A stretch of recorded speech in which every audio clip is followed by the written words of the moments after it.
Welcome to All Girl Relationships, where we talk about everyday problems people face in their lives. Let's start the video.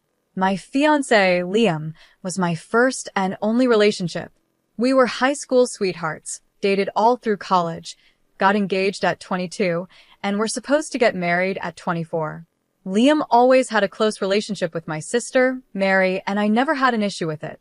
I thought their closeness was normal, something I should be happy about, especially after reading stories online about in-laws who don't get along with their daughter's partners.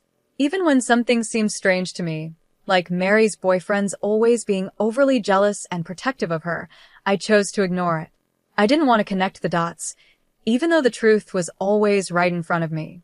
I brushed off my concerns as insecurity, but deep down, I knew my instincts were right all along. In the end, I felt foolish for closing my eyes to the truth when I should have been paying attention. I gave Liam and my sister the space to betray me behind my back, and they did it so cleverly on my wedding day of all days. Everything fell apart for me on what was supposed to be one of the happiest days of my life. If someone had asked me beforehand, I wouldn't have imagined that the people I trusted most would hurt me so deeply and in such a public way, with hundreds of people there. I still remember the moment I realized Liam wasn't going to show up for the wedding. It hit me when I found out he had blocked my number and all my social media accounts. I was in so much pain, and the tears just wouldn't stop. No amount of comfort or apologies from others could make me feel better. I couldn't believe that Liam and my sister had vanished without a trace, and no matter how hard I tried, I couldn't find them. I left Liam message after message in a daze, telling him everything Mary's boyfriend had told me, that Mary was pregnant with his child, but she had tried to make it seem like it was Liam's. I knew if Liam didn't read those messages now, he'd be stuck with Mary for a long time, and that's exactly what happened. He never saw my messages, and I figured they stayed together. I was heartbroken for a year, but one day I realized I needed to move on. I started going to therapy, joined some local clubs, made new friends, got my own apartment, and started living a decent life again. Years have passed since everything happened, and now it just feels like a bad dream. In a strange way, I sometimes feel grateful for what happened. Even though I was 27 when we were about to get married, I see now that I wasn't truly ready. Now I know what I want, and I've found someone who makes me happy. I started dating Adam, who treats me much better than Liam ever did. Things with Adam are going great, and we're planning to move in together and take the next step in our relationship. My life feels normal now, and I realize it's because Liam isn't around to cause chaos. But of course, this story wouldn't exist if everything had just stayed calm. It all started when I got a call from Liam. The number was unfamiliar, so I answered without knowing who it was. I was shocked to hear Liam's voice on the other end. He sounded like he'd been crying, and his voice was shaky. He began the conversation by apologizing for everything. Feeling awkward, I just replied with a quiet, while he kept talking. He said he had finally read the messages I sent him years ago, and that everything made sense now. He regretted everything and asked if we could meet just once to talk. I told him no, that after everything he did, I couldn't trust him anymore. Surprisingly, he didn't argue. He just hung up. I thought that was the end of it, and I felt relieved. I finally got some closure, and it seemed like Liam had gotten the karma he deserved. But unfortunately, that phone call was just the start. The next day, I started getting flooded with calls and texts from my parents, relatives, and even Mary. They all blamed me for ruining a happy marriage. My mom was especially upset, saying it was petty of me to tell Liam everything Mary's ex-boyfriend had told me, because apparently she and Liam were already building their own relationship. I shouldn't have tried to ruin things, but this made me sure that Liam must have confronted Mary, and something went wrong between them. Honestly, I don't feel a bit of sympathy for someone like Mary, who wrecked my home. Everything that's happening to her is because she couldn't be honest or loyal. Still, I can't help but have a little bit of doubt, even though Liam's family and even Adam are on my side. I really need some advice here. Am I wrong? I talked to Adam more about this because I felt it was time to tell him the whole story. Before, he only knew a few details. I told him about my wedding day, Mary's ex-boyfriend, Liam, and everything that's happened since. Adam was really understanding and supportive. He knew why I was so hurt by how my family was acting in this situation. He even suggested that I should meet Liam and hear what he had to say. I was surprised, but I agreed. I messaged Liam on the same number he used to call me. We talked a little and made plans to meet in a couple of days as he would be flying to my city. I'll keep you all updated. Well, I met Liam today, and everything you guys predicted was right. Mary had lied to Liam because, of course, Liam had more money than her ex-boyfriend, who was still in college when they were dating. Their relationship turned toxic right after Liam proposed because Mary had gotten what she wanted, a bank account. She stopped doing the things she used to with him and just started using him for his money. Liam was crushed. Since they were married, divorcing her would mean losing a lot of his assets. Eventually, though, he found one of the messages I had sent him while going through his old phone, and that confirmed his suspicions. He decided to get their son's DNA tested, just in case, and it turned out the ex-boyfriend was right. Liam kicked Mary out and filed for divorce. Mary is furious now because she had to move back in with my parents and can no longer afford her expensive lifestyle. Liam told me he wanted to meet me to thank me for helping him. He also tried to talk about how he wished things had worked out between us. I told him straight that the only reason we didn't work out was because of him and his lack of loyalty. I guess he finally realized how badly he messed up because he listened to everything I said with his head down in shame. I didn't say much. I just got up and left. Right now, what I'm really thinking about is my relationship with my family. It's heartbreaking how they side with Mary when she's clearly the one in the wrong. It makes me wonder if my relationship with them was ever real. I know they've always favored Mary because she's the youngest, but this is too much. I'm honestly speechless. I think I need some time to figure out what I really want. Adam and I decided to go on a road trip, which lasted about 2 weeks. Luckily, our jobs are flexible. That trip opened my eyes. It made me see my parents for who they really are and how they truly view me. I realized that, to them, I was always just a replacement for Mary. As soon as they got her back, they'd forget about me. This time wasn't any different from the others, except now I saw it clearly and could connect the dots. Their favoritism toward her is so extreme that I wouldn't be surprised if they even encouraged her to have an affair with Liam. As expected, Mary threw a tantrum when she came back, and my parents got mad at me again.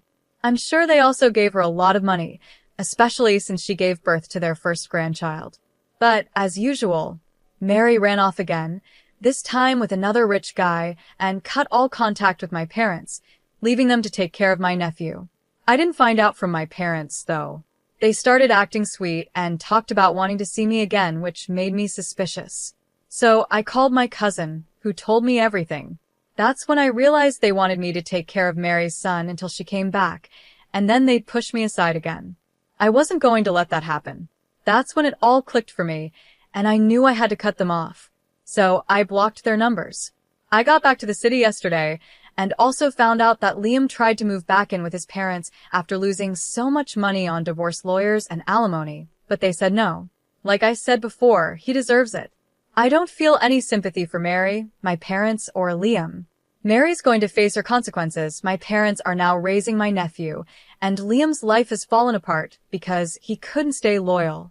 I have Adam, and my biggest concern now is just our relationship. Thank you. You're definitely for cutting ties with your family. It sounds like a mess, and the sooner you cut them off, the happier you'll be. You also need to trust your gut more, because it can really save you from a lot of heartache. I love how you ended up cutting your family out. I could tell throughout the story that they played a big role in all the problems. I'm glad you realized it and dealt with it at the root. Now on to my situation. I'm 28, female, and live with my husband, who is 30. My mom, who's 61, was diagnosed with early onset dementia about a year ago. She's been living with us because none of my other family members are willing to take her in. Since I'm a nurse, there's been pressure on me to take care of her, but it's very different when it's your own mom.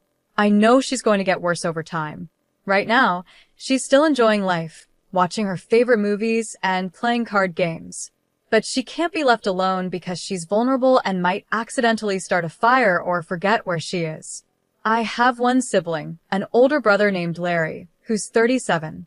Until recently, He hasn't helped at all with caring for our mom. Larry lives with his wife, who's 35, and they have 2 kids, ages 12 and 9. I've asked Larry for help a few times, but he always says he's too busy with the kids and their activities. Over the past month, I've been more firm with Larry and told him that she's his mom too, and the least he could do is help out once a week. Now, every Friday, he takes our mom out for the day, usually to get coffee and go for a walk. She loves it, and it gives me and my husband a break. But Larry's wife is upset with me. She says I'm taking Larry away from their family, and when he comes home, he doesn't want to help with housework or play with the kids.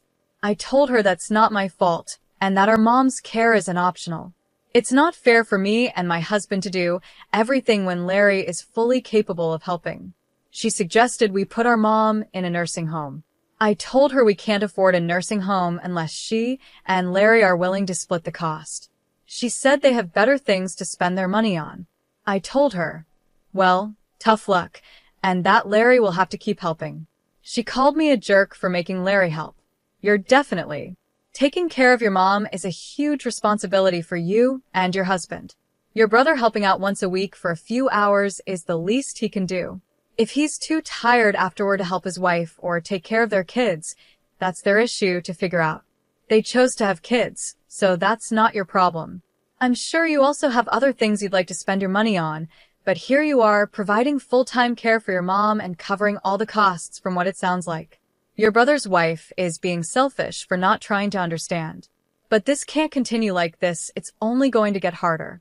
Don't let yourself be the only one handling the finances and care for your mom. You and your brother need to work together to find a solution.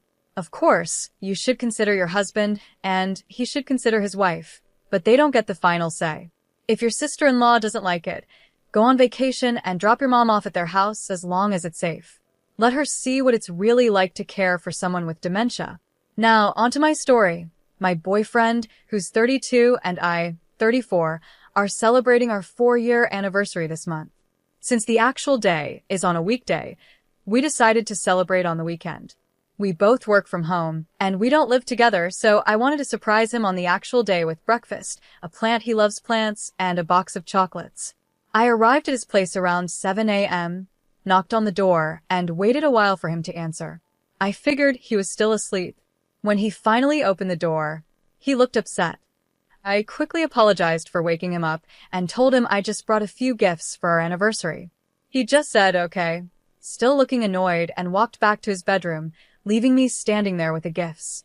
I was shocked by his reaction. I put the things I brought on the kitchen table and was about to leave, but then I heard some noise from his bedroom, and he came back with his pants on. I thought he was going to hug me or something, but instead, he fed his cat and went to the bathroom while I stood by the door.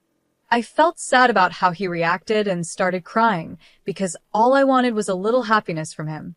He sighed and asked me what was wrong. I told him I was sad because he seemed annoyed that I was there, and I had hoped he would be a little happy that I brought something for our anniversary. He responded sarcastically, saying he was sorry for not meeting my expectations and that I couldn't expect him to be happy because I woke him up and he hadn't slept well. Honestly, I wasn't expecting a big celebration or even a gift from him. All I wanted was a hug, a kiss, and a simple thank you, which didn't happen. We didn't even get to enjoy breakfast together because I was in such a bad mood after that, so I left his place. So, am I the jerk for waking him up to surprise him? Thank you all for your thoughts. It gave me a lot to consider. I'll try to answer your questions. His sleep schedule. He wakes up when he wants since he's a freelancer. He does struggle with insomnia, which he's working on. Before my visit, he told me he was getting back to a regular sleep schedule and would wake up around 8 or 9, so I didn't think 7 a.m. was too early. Initially, I planned to leave the gifts in his mailbox and text him, but I got excited to see his reaction in person. I admit I should have thought that through more carefully. I don't usually show up like that, but I thought it would be a sweet gesture. Does he usually like surprises? Yes, he does. Keys to his place. I used to have them, but he asked for them back after getting his cat, which he adopted when his grandmother moved to a retirement home. His mom takes care of the cat when he's away, which is why I don't have keys anymore. Some people think it's weird he didn't make another copy, but I don't see it as a red flag. We just didn't think about it. Is he cheating? No, he's not cheating. I didn't give any hints that I didn't trust him. The noise I heard was just him drinking water, making his bed, and putting his pants on. I trust him. For the update, we talked about everything and we both agreed that we were a little in the wrong. I apologized for waking him up after a bad night and getting upset at how he reacted. He apologized for making me feel rejected and said it would have been different if he had slept well. He also mentioned he was touched by the gesture, not the jerk. Look, I'm not a morning person either, so I can be like a zombie when I wake up. But even if I were barely functioning, I'd still give you a hug, say thank you, and let you know I needed a quick shower to fully wake up. After 5 years, you probably know his sleep schedule. A lot of comments are focused on the fact that it was 7 a.m., which is when most people are awake, but since he works from home, his schedule is different. If my partner woke me up at 4 a.m. with a surprise, especially on a day we had already agreed not to celebrate, I'd probably feel the same way.